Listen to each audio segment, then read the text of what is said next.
I had just said he was my best friend into the microphone at my best friend's funeral when his father ripped me off the podium and slammed me. My back hit the wooden floor of the church and the air rushed out of my lungs. Gasps echoed through the pews. Someone screamed. I looked up at Mr. Holloway, his face twisted with a rage I had never seen in the 12 years I had known him. His hands were still gripping my collar, knuckles white with fury. "You don't get to say that," he spat. "You don't get to stand up there and pretend like you actually cared about him." Two of Theo's uncles rushed forward and pulled him back. My mom rushed to my side, helping me sit up carefully. My shoulder throbbed where it had connected with the edge of a wooden step. "What is wrong with you?" my mom shouted at him. But Mr. Holloway just pointed at me, his hand shaking violently. "Ask him. Ask your son what he did to my boy." The thing is, I genuinely didn't know what he meant. Theo and I had been inseparable since 6th grade. We had survived middle school together, navigated the chaos of high school, applied to the same colleges. When he died in that car accident 3 weeks ago, a piece of me went with him. I hadn't slept properly since. I stood up slowly, my legs unsteady beneath me. "Mr. Holloway, I don't understand what you're talking about." "The money," he said, his voice breaking now. "Theo's college fund. The account he asked you to help him manage last spring." My stomach dropped.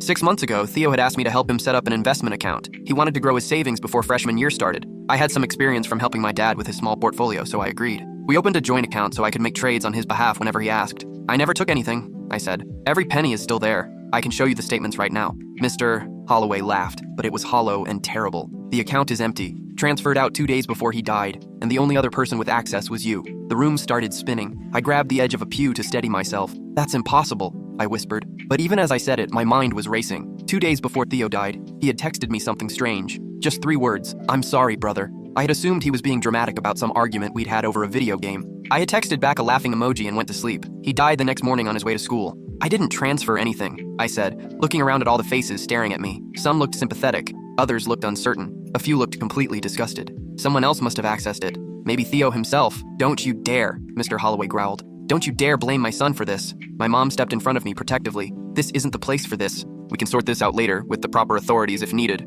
Mr. Holloway's wife finally reached him, pulling him toward a side door. He went, but not before locking eyes with me one last time. The accusation in his gaze burned into my memory. The funeral continued without me. I sat in the back with my mom, too stunned to process what had just happened. Theo's sister, Emery, delivered the rest of the eulogy in a trembling voice. She didn't look at me once. Afterward, I went home and immediately pulled up the account on my laptop. Mr. Holloway was right. The balance was 0. A single transfer had moved everything, nearly $14,000, to an external account I didn't recognize. But the authorization came from my login credentials. My hands were trembling as I scrolled through the activity log. The transfer happened at 3:47 a.m. I had been asleep. My phone had been charging on my nightstand. And yet, according to every digital record, I had done this. Then I noticed something else. A small note attached to the transfer, visible only in the detailed transaction history. It read, "For Bellamy. She'll explain everything." I didn't know anyone named Bellamy, but apparently Theo did. I couldn't fit what happens next in this short video. Watch the rest down below.